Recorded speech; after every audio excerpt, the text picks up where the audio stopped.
It's Friday, June 29th, 7 a.m., and we are not at the Paramount Theater. We are at Theater Cedar Rapids.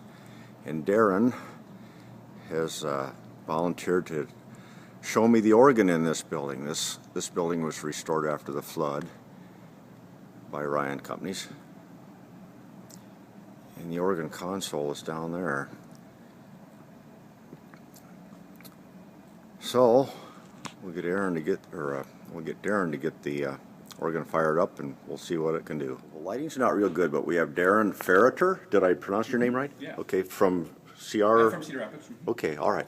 And he's going to talk to us a little bit about this organ. It's not a Wurlitzer like the Paramount has. It's a Barton. Okay, Darren, tell us. So this organ is a Barton organ. It was actually contracted and built in Oshkosh, Wisconsin by the Barton Organ Company. Although Barton didn't build the whole thing, it was actually subcontracted out to a company called Wangren. Wangren was a church organ builder, and they built some of the pipes. We think that they also built the console, the original console. This is not an original console. This was also very much damaged in the flood. And Ken Crome from Reno, Nevada, built this console. It was locally decorated here in Cedar Rapids by Ajrams and then members of Cedar Rapids Barton Incorporated, which is a not-for-profit organization that actually owns this organ, did the wiring. So we wired the console and also ran the wiring between here and the chambers. We also had some subcontracting work done for additional work for some damage because of the floods of 2008 in Cedar Rapids. It's 14 ranks, which is a rank is basically a set of sounds that may represent something like a flute or a trumpet or a tuba or things like that, compared to the Paramount organ, which has 12 ranks of pipes. So this one's a little bit larger. They're both about the same age. This one was built in early 1927, and the Paramount was built sort of mid to late 1927. This one was debuted in the theater, I think it was March or April of 29, and I think the Paramount's was more like October of 29. It wasn't unusual for cities to have theater organs. Theaters all over the country had organs because they were used to accompany silent films. Cedar Rapids at one point had 4 organs, and one of them was repossessed from the ISIS Theater. From the ISIS Theater, and the Majestic Theater had a small organ that was burned when the theater burned in 1938 or something like that. I don't remember the date. But what makes Cedar Rapids unique now is that we still have both of our original organs in original theaters. And so there's not a lot of cities in the country that can say that. Even Chicago only has 2 remaining theater organs in their original home. So it's this one's unique. Barton did a lot of unique decorations to their instruments. This particular one is decorated in velvet and rhinestones. This is a velvet covering here, and actual rhinestones that in certain lights literally just glitter. It'll pick up the spectrum of the light, so they're pretty neat. The lights are down really low this morning, dark in the theater right now, even still you can see the rhinestones glitter when you go by. That's pretty neat, Darren. It resides in the theater all the time, of course. You don't remove organs from their theaters because they're literally a truckload of parts. But in this case, this particular console does sit on the side right now because this is a community theater, a busy place, and so they utilize every bit of stage space they can get and lift space for their productions. But during performances and times we need to, it's on a rolling platform that rolls onto its own lift, and it does come out of the pit floor just like it did back in 1928. All right, well, can we turn it on and make some music, Darren? Absolutely.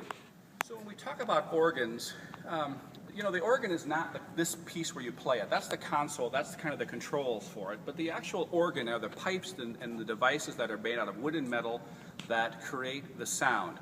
Like I say, depending on the particular shape of these sounds, these ranks of pipes, because of the metal, the way it's bent and the mouth is shaped, you might get the sound of a violin, or you might get the sound of a flute, or you might get the sound of a tuba because it has a reed and so on. So those pipes are actually located in both sides of the theaters in what we call chambers.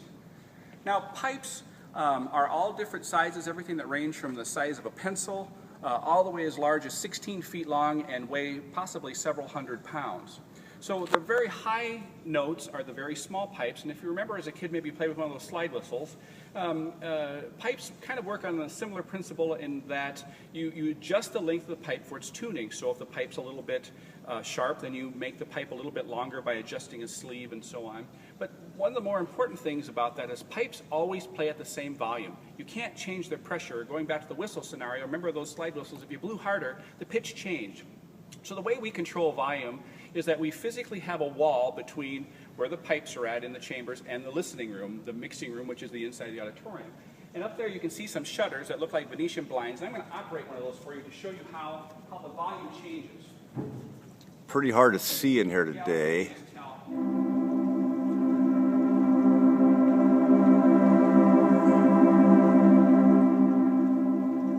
Did you see them open and close? Yeah, you could see them open and close. Again, That's how the volume is modified, is that those shutters each individually open and close to control the sound in the theater, to give it expression. And that's actually controlled by a person's feet down here. So as you move your feet, that's what opens and closes the shutters. Now in addition to that then, in the console, we have different divisions of the organ. You notice there's 3 sets of keyboards, and each keyboard can be set up to do something differently, so organists can create their arrangements and make quick changes in sound. And below each keyboard is something called pistons, and these, as you push them, change the stops. Sometimes they're done pneumatically, sometimes they're done electronically. In this case, this was a console that was built new after the flood, and we decided to put electronics in it to make that done driven by electromagnets. It's a little bit easier maintenance. It made the instrument much lighter because we didn't have to deal with all the pneumatic tubes and so on. Let me go back kind of to the physics of playing the organ. The bass of the organ is done with your left foot. I mentioned my right foot opens the expression. The left foot does some of the bass things. So, for example,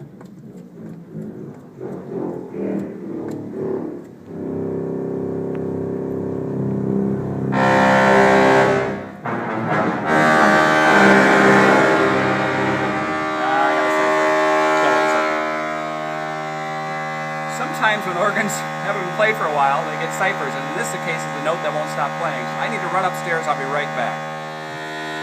so Darren is not happy. His organ got stuck on a note. To me, it just sounds like another day at the Paramount with all the noise going on. Kind of like a drill that's just endlessly drilling a hole. But Darren tells me that sometimes that's what happens to an organ after it hasn't been played for a long time. You need to go up and give the pipe a good kick. While Darren's getting his organ tuned up and ready to go, just a quick view of the Theater Cedar Rapids space after the big remodel a while back. You can see some of the same things that we've got over at the Paramount. There's the proscenium. I don't know if you can see it. Again, the lighting's pretty low, but there's a box boom over there. Box boom right there that they attach theatrical lighting to. The Paramount has a tormentor pipe each side of the proscenium, and I don't see one here. Darren, you ready to give it a try again? Let me push this demo button and I'll show you a couple of things. You can stay where you're at. I left the light on over here so you can watch those expression shades work. Oh, okay. This organ has the capabilities of recording previous artists and then playing it back automatically. So that's what we're going to try now.